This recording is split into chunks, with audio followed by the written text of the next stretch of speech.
Round రిపోర్ట్కి స్వాగతం. నేను Sonia. Tirumala పరకామణిలో చేతివాటం AP రాజకీయాలను కుదిపేయడమే కాదు, దేశవ్యాప్తంగానూ చర్చ జరుగుతోంది. రవికుమార్ అనే జీఆర్ మఠానికి చెందిన ఉద్యోగి స్వామివారి కానుకలను చోరీ చేశాడు. ఆపై రవికుమార్తో అధికారులు లోక్ అదాలత్లో రాజీకి దిగారు. ఈ మొత్తం వ్యవహారంపై ఓ భక్తుడు హైకోర్టుకు వెళ్లగా సిఐడి విచారణకు ఆదేశించింది. కట్టుదిట్టమైన భద్రత కలిగిన శ్రీవారి పరకామణిలో చోరీ ఎలా జరిగింది? నిందితులను రాజకీయాల్సిన పరిస్థితి ఎందుకు వచ్చింది? తెర వెనుక ఎలాంటి పరిణామాలు చోటు చేసుకున్నాయి? సిఐడి విచారణలో మొత్తం భాగోతం బయటపడుతుందా? అసలు తిరుమల పరకామణిలో కానుకల లెక్కింపు విధానం ఎలా ఉంటుంది? పరకామణిలో చోరీపై శ్రీవారి భక్తులు ఏమనుకుంటున్నారు? తిరుపతి ఐ న్యూస్ ప్రతినిధి వర్మ గ్రౌండ్ రిపోర్ట్ ఇప్పుడు చూద్దాం.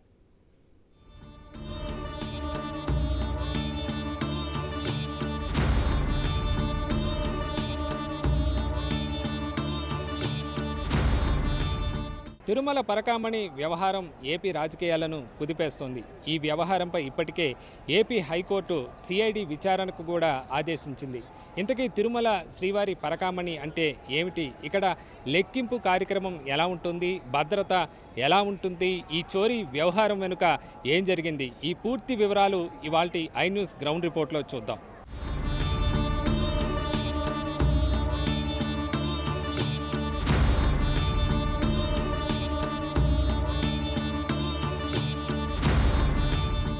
తిరుమలలో శ్రీవారికి భక్తులు నిత్యం కానుకలు నగదు హుండీలో సమర్పిస్తుంటారు. ఇలా పడిన నగదుల్ని కానుకలను లెక్కించడానికి వినియోగించే గదినే పరకామణి అంటారు. ఎప్పటి నుంచో పరకామణి శ్రీవారి ఆలయంలోనే ఉంటూ వస్తూ ఉండేది. స్వామివారి భక్తులు దర్శనం అనంతరం బయటికి వెళ్ళగానే అద్దాల మాటున స్వామివారికి ఏదైతే నగదును లెక్కింపు కార్యక్రమాన్ని పరకామణిని చూస్తూ కూడా భక్తులు గతంలో వెళ్తూ ఉండేవారు. అయితే ఆ తరువాత కాలంలో పరకామణికి సంబంధించి కూడా పెద్ద మొత్తంలో నగదు రావటం, స్వామివారి హుండీ ఆదాయం గణనీయంగా పెరిగిపోవడంతో లోపల ఉన్న చిన్న గదిలో స్వామివారి కానుకలు లెక్కించడం కష్టతరంగా మారింది. దీంతో తొలుత నాణేలను తిరుపతిలోని టీటీడీ భవనంలో ప్రత్యేకంగా ఏర్పాటు చేసిన పరకామణిలో ఆ నాణ్యాలను తరలించి లెక్కించడం ప్రారంభించారు. అయినప్పటికీ కూడా నగదు పెరుగుతూ ప్రస్తుతం రోజుకు 4 కోట్ల దాకా యావరేజ్గా భక్తులు వేస్తూ ఉండడంతో ఆ నగదు లెక్కింపు కోసమని ఆలయం వెలుపల ఆగమ పండితుల సలహా మేరకు ప్రత్యేక పరకామణి భవనాన్ని గత ప్రభుత్వ హయాంలో నిర్మించడం జరిగింది. ప్రస్తుతం ఆ భవనం ముందు నేనున్నాను. ప్రస్తుతం శ్రీవారి పరకామణి టీటీడీకి సంబంధించి కూడా కొట్టు మురళీకృష్ణ అనే భక్తుడు 23 కోట్లు స్వామివారికి ఈ పరకామణి భవనం నిర్మాణం కోసం విరాళం ఇచ్చాడు. ప్రస్తుతం ఈ నూతన భవనంలోనే ప్రస్తుతం పరకామణి లెక్కింపు కార్యక్రమం చేపడుతోంది. కట్టుదిట్టమైన భద్రత మధ్య, సెక్యూరిటీ మధ్య నిత్యం కూడా ఇక్కడ నగదు లెక్కిస్తుంటారు. స్వామివారి ఆలయంలో ఏదైతే కొప్పెరలో అంటే హుండీలో వేసిన ఆ నగదుని ఇటు వాహనాల్లో ఈ పరకామణి మాడవీధుల గుండా ఇక్కడికి ఈ పరకామణి భవనానికి తరలించి ఇక్కడ నిత్యం కూడా లెక్కింపు కార్యక్రమం చేపడుతుంది. వివిధ రకాల నోట్లు, స్వదేశీ నోట్లతో పాటు విదేశీ నోట్లను స్వామివారికి నిలువు దోపిడీల రూపంలో వేసే బంగారు నగలను కూడా వేరువేరు చేసి ఇక్కడ లెక్కింపు కార్యక్రమం చేపడుతూ ఉంటారు. ఇలా లెక్కింపు కార్యక్రమంలో భక్తులను కూడా భాగస్వాములు చేస్తూ కూడా శ్రీవారి పరకామణి సేవను కూడా టీటీడీ నూతనంగా ఈ కార్యక్రమంలో వారు కూడా భాగస్వాములు అవుతున్న దృశ్యం కూడా మనం ఇక్కడ ఈ చిత్రం రూపంలో మనం చూస్తూ ఉన్నాము. ఇక్కడ చూస్తే పరకామణి సేవకు వచ్చే ఏదైతే వ్యక్తులు ఉంటారో వాళ్ళు నియమనిష్టలతో ఉండాల్సి ఉంటుంది. అది ఒక సేవగా మహద్భాగ్యంగా భావిస్తూ ఉంటారు. ఇలా పరకామణి భవనంలోకి వెళ్లే ముందు 2 సార్లు వారికి చెకింగ్ కార్యక్రమం ఉంటుంది. వెళ్ళగానే తమ యొక్క పైన ఇదేంటి చొక్కాలు, షర్ట్లు వంటివి తీసివేయాల్సి ఉంటుంది. బనీను, పంచె అలాగే మాత్రమే ధరించి ఒక లోదుస్తులు మాత్రమే ధరించి ఇక్కడికి రావాల్సి ఉంటుంది. పూర్తిగా చెకింగ్, మాన్యువల్ చెకింగ్ ఉంటుంది. తర్వాత అత్యాధునిక స్కానర్లు ఉంటాయి. ఈ చెకింగ్ తర్వాత భక్తులను ఈ సేవకులను లోపలకు అనుమతిస్తారు. మనం ఆ విజువల్ ఆ బొమ్మలో మనం చూస్తూ ఉన్నాము. ఆ విధంగా స్వామివారి హుండీ ఆ కొప్పెల్ని తీసుకొచ్చి ఇక్కడ ఆ నగదును మొత్తం కూడా ఇక్కడ కింద పరుస్తారు. వాళ్ళు కింద కూర్చొని ఈ శ్రీవారి సేవకులు కానీ ఇతర సిబ్బంది స్వామివారి 500 రూపాయల నోట్లు వేరుగా, ఇతర 100 రూపాయలు కానీ ఇతర ఏ నోట్లు వేరుగా చేసి వాటిని కట్టలు కట్టి అక్కడ ట్రేల్లో వేస్తూ ఉంటారు. వాటిని టీటీడీ సిబ్బంది తీసుకువెళ్తూ ఉంటారు. అలాగే ఈ లెక్కింపు కార్యక్రమం తర్వాత కూడా పూర్తిగా స్కాన్ చేసి వాళ్ళ దగ్గర నుంచి నగలు ఏమన్నా అనుమానాలు నివృత్తి చేసుకోవటం కూడా జరుగుతుంది. పూర్తి క్షుణ్ణంగా తనిఖీ చేసి బయటకు పంపడం జరుగుతుంది. ఈ విధంగా అత్యంత నియమ నిబంధనలు, కఠినమైన నియమాలు, చెకింగ్ల మధ్య కూడా సీసీ కెమెరాల పహరాలు, అలాగే విజిలెన్స్ నిఘా మధ్య మొత్తం ఎంతో పకడ్బందీగా ఈ పరకామణి లెక్కింపు కార్యక్రమం చేపడతారు. ఎలాంటి అవాంఛనీయ ఘటనలు జరగకుండా, ఎలాంటి చోరీకి అవకాశం లేకుండా అత్యంత పకడ్బందీగా జరిగే ఈ కార్యక్రమంలో ఏదైతే మన జిఆర్ మఠానికి సంబంధించి ప్రతినిధిగా వచ్చిన రవికుమార్ అనే వ్యక్తి గత 20 ఏళ్లుగా ఈ పరకామణి సేవలో ఉన్న ఆ ప్రతినిధిగా వచ్చిన వ్యక్తి ఈ విధంగా దుస్తులలో ఆయన కొన్ని విదేశీ అమెరికన్ డాలర్లను $200 దాకా ఆయన చోరీ చేయటం వ్యవహారం సీసీ ఫుటేజ్ ద్వారా వెలుగు చూడటంతో ఆ తర్వాత ఆయన పైన కేసు నమోదవటం, ప్రస్తుతం ఆ తర్వాత ప్రభుత్వం మారటం, దానిపైన దుమ్ము ఆయన గతంలో చేసుకున్న టీటీడీకి రాజీ చేయటం చట్టవిరుద్ధమని హైకోర్టు కొట్టివేయటం, తర్వాత సిబిఐడి విచారణ కొనసాగటం మనం ప్రస్తుతం చూస్తున్నాము.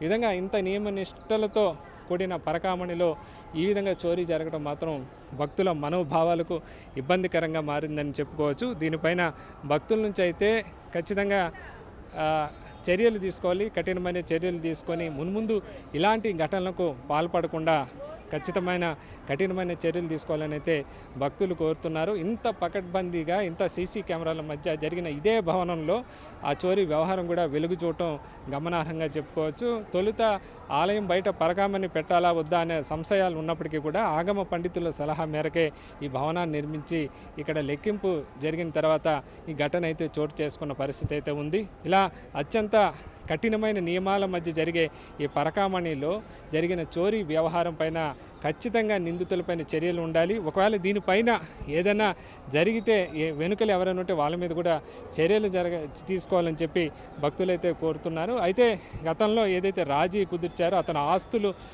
టీటీడీకి రాసి ఇచ్చారు. 50 కోట్ల విలువైన ఆస్తులను దాదాపు మార్కెట్ ప్రకారమే మనం చూస్తే అంత విలువైన ఆస్తులను రాసిచ్చారు కాబట్టి రాజీ చేశామని కొంతమంది చెప్తున్నప్పటికీ కూడా ఖచ్చితంగా ఇదైతే చట్టవిరుద్ధమని కోర్టు చెప్పిన నేపథ్యంలో దీనిపైన ఎంక్వైరీ అయితే పటిష్టంగా జరగాలన్న వాదన అయితే పెద్ద ఎత్తున వస్తుందని చెప్పొచ్చు.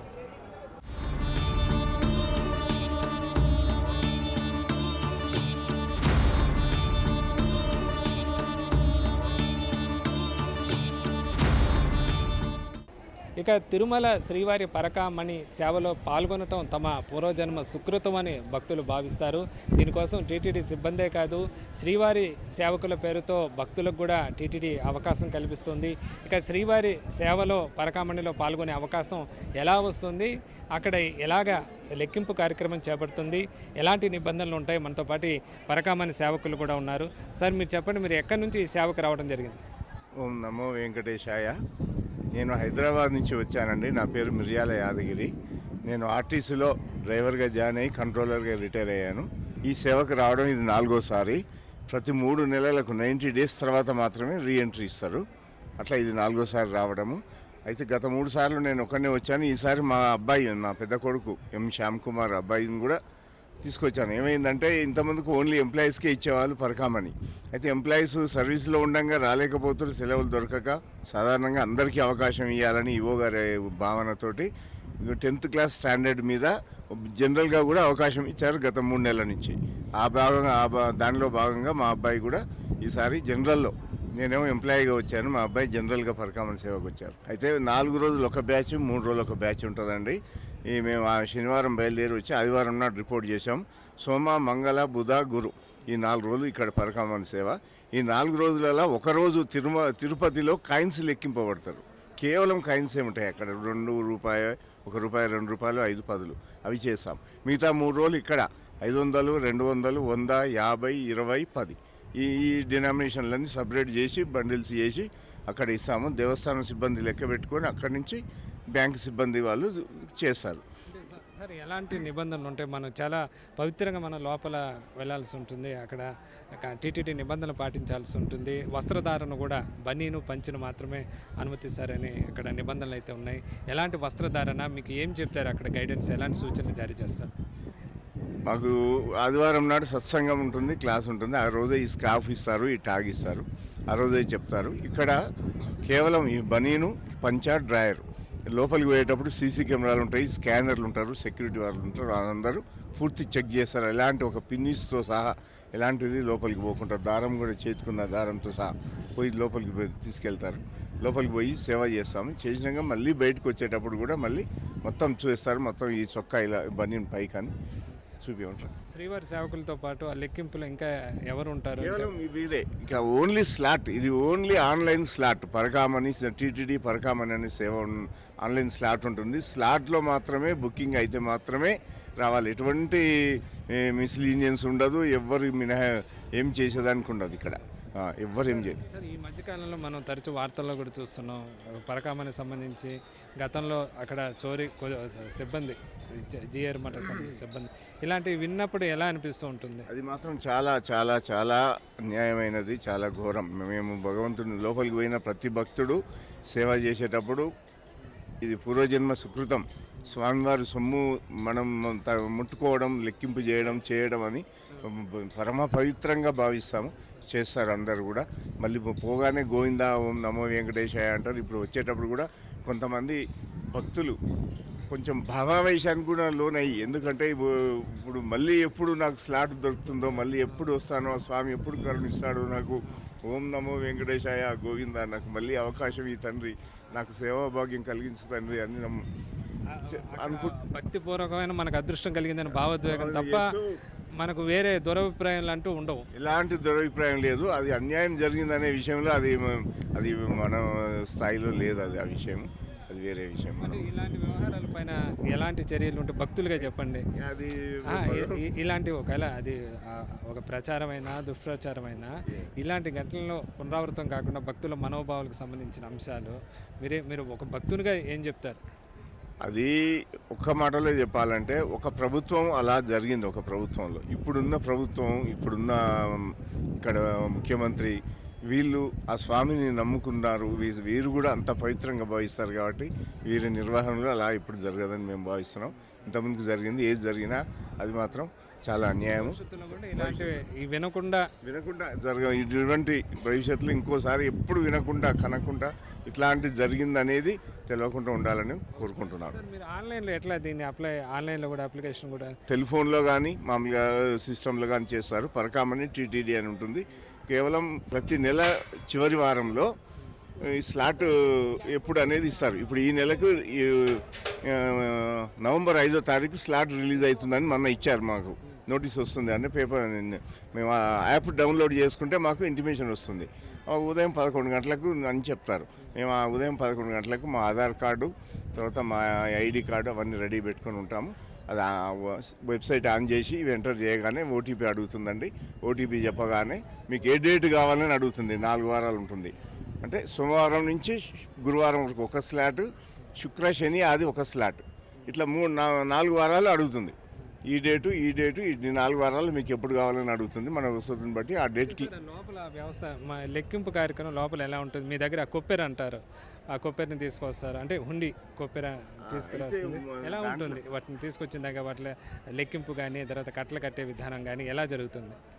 గోవిందా, మొదటి విడత హుండీ తెచ్చి కుమ్మరిస్తారండి.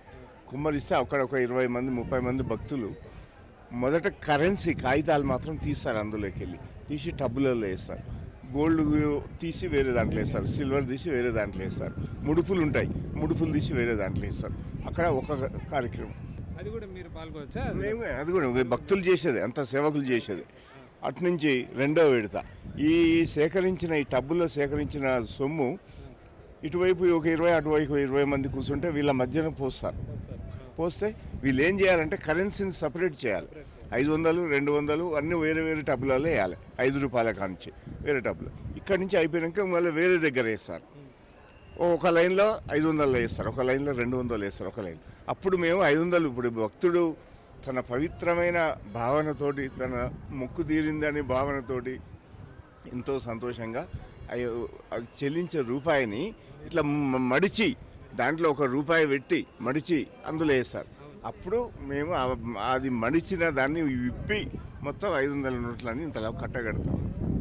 200 వేరే వాళ్ళు, 100 వేరే, 50, 20, 10 అన్ని కట్టలు కట్టి అక్కడ పెడితే వాళ్ళు దేవస్థాన సిబ్బంది తీసుకుపోయి ముందు వాళ్ళు లెక్కించి అక్కడి నుంచి బ్యాంక్ వారికి ఇస్తారు. బ్యాంక్ వారు లెక్కించి వాళ్ళ ట్యాగ్ వేసుకొని పక్క పెట్టి తీసుకెళ్తారు. ఇంకా ఏమేమి ఉంటాయి సార్? అదే హుండీలు కొంతమంది భక్తులు ఈ నిలువు దోపిడీ దోపిడీలు. బంగారం వేస్తారు. కొంతమంది తమ విజ్ఞప్తి పత్రాలు స్వామివారికి ఏదైనా లెటర్లు తమ కోరికలు వేస్తారు. ఇంకా ఏమేమి మీరు చూశారు మీ అనుభవంలో? మా అనుభవంలో చూసింది, నిన్న ఒక అమ్మాయి నాకు మంచి భర్తను ప్రసాదించండి, ఒక అబ్బాయి జాబ్ అయినా పర్వాలేదు, బిజినెస్ అయినా పర్వాలేదు, కానీ ఒక 6 నెలల్లో నాకు ఒక మంచి భర్తను ప్రసాదించండి అని ఒకరు నాకు ఉద్యోగం ప్రసాదించండి అని ఒకరు, తర్వాత నా కొడుకుకు ఆరోగ్యం బాగాలేదు, నా కొడుకును రక్షించండి అని ఒకరు, నా భర్తకు ఆరోగ్యం బాగాలేదు అట్లా రక్షించండి, అలాంటి కోరికలతోటి చీటీలు రాసేస్తుంటారు. అది నిలువు దోపిడీలు కూడా వేస్తుంటారు. చాలా భావోద్వేగంగా ఉంటుంది. తర్వాత ముడుపులు అనేవి ₹1 ముడుపు కట్టి ఒకటి వేయడం వేరు.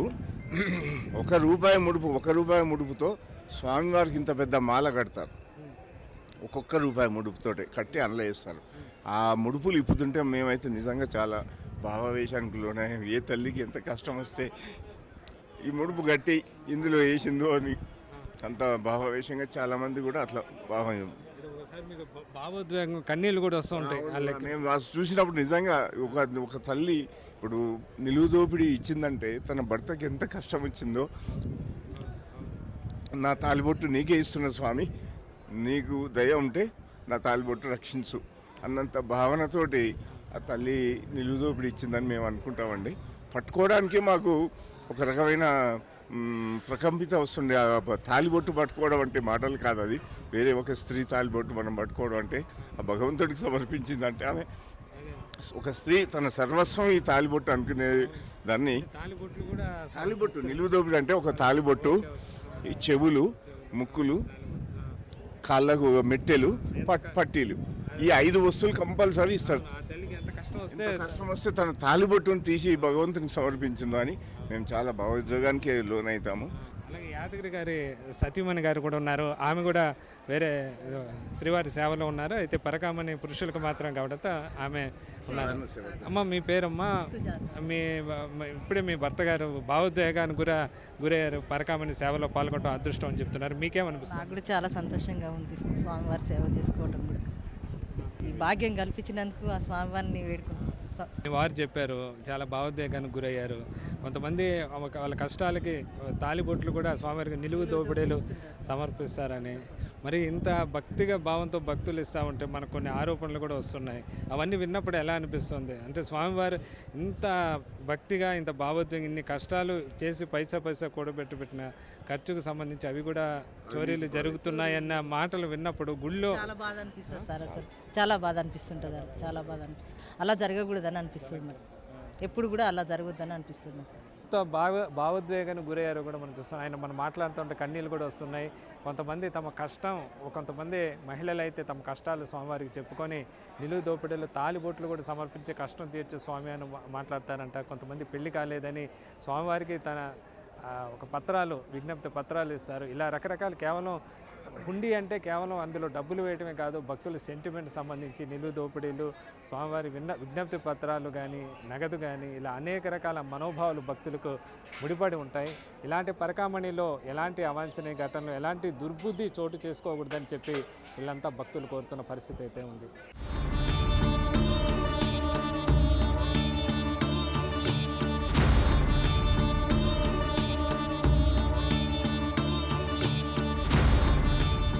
ఇక పరకామణి చోరీ అంశంపై భక్తుల్లో రకరకాల అభిప్రాయాలు ఉన్నాయి. మనతో పాటు తిరుమలలో భక్తులు ఉన్నారు. ప్రస్తుతం వారు ఏమంటున్నారు, ఈ చోరీ అంశం వాళ్ళని ఏమనిపిస్తుంది, వాళ్ళ మాటలు తెలుసుకుందాం.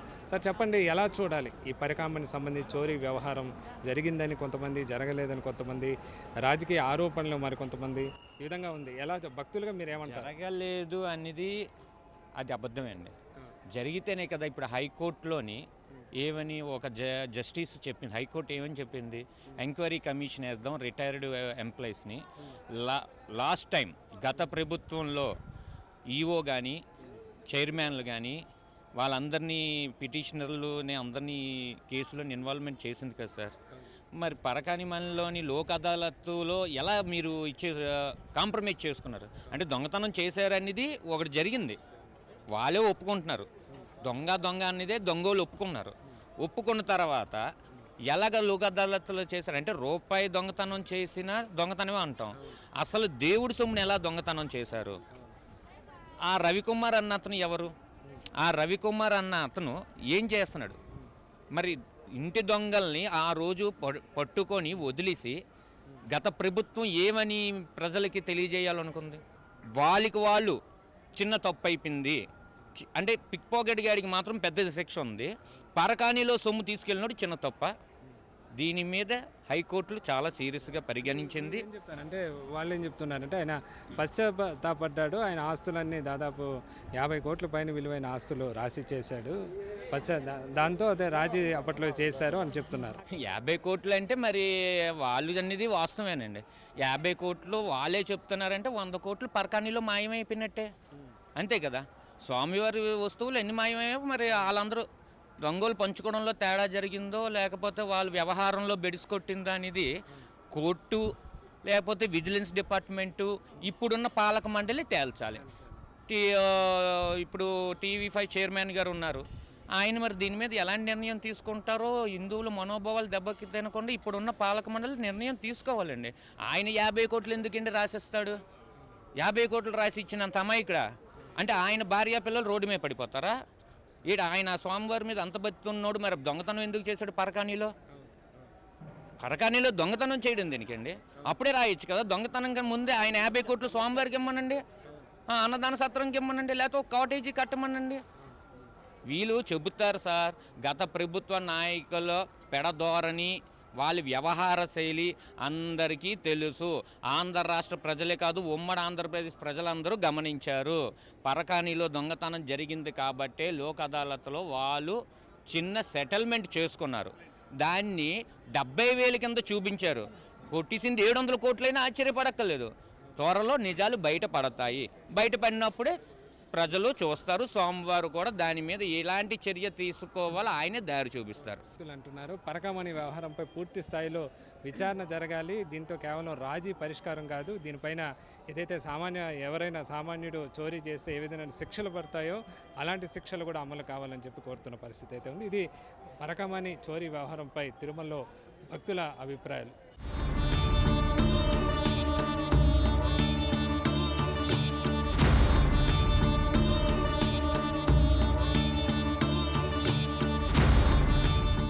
ఏపీ హైకోర్టు ఆదేశాల నేపథ్యంలో తిరుమల పరకామణి సంబంధించి కూడా సిఐడి దర్యాప్తు ప్రారంభమైంది. దీంట్లో గతంలో లోక్ అదాలత్లో ఒప్పందం చేసుకున్నారో దానిని హైకోర్టు రద్దు చేసిన నేపథ్యంలో ప్రస్తుతం సిఐడి ఎంక్వైరీలో ఎలాంటి వాస్తవాలు బయటపడతాయి, ఎలాంటి అధికారులు ఇతరత్ర ప్రమేయం ఎలా ఉంటుందన్న ఆసక్తి అయితే నెలకొంది. ప్రస్తుతం ఈ కేసుకు సంబంధించి మనతో మాట్లాడేదానికి టీటీడీ బోర్డు మెంబర్ భానుప్రకాష్ రెడ్డి గారు ఉన్నారు. అంటే దాదాపు 2 ఏళ్లుగా కూడా ఏదైతే కోరుతున్నారో ఆ ఎంక్వైరీ అయితే స్టార్ట్ అయింది.